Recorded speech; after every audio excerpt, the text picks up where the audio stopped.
توشہ خانہ 2 کیس میں بانی P T I Imran Khan اور ان کی اہلیہ بشرا بی بی کو مجموعی طور پر 17 سال قید کی سزا سنا دی گئی۔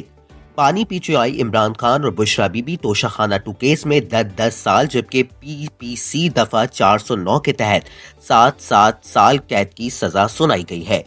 مجموعی طور پر دونوں کو 17 سال کی سزا سنائی گئی، جبکہ ان دونوں کو 1,64,25,650 روپے فی کس جرمانے کی بھی سزا سنائی گئی ہے۔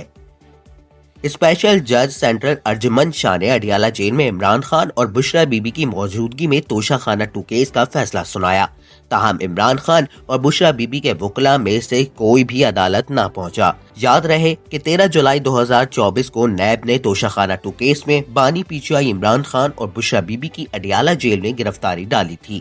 بانی P T I Imran Khan اور بشرا بی بی 37 دن تک اڈیالہ جیل میں نیب کی تحویل میں رہے اور تفتیش مکمل ہونے کے بعد نیب نے 20 اگست کو احتساب عدالت میں توشہ خانہ 2 کیس کا ریفرنس دائر کیا تھا۔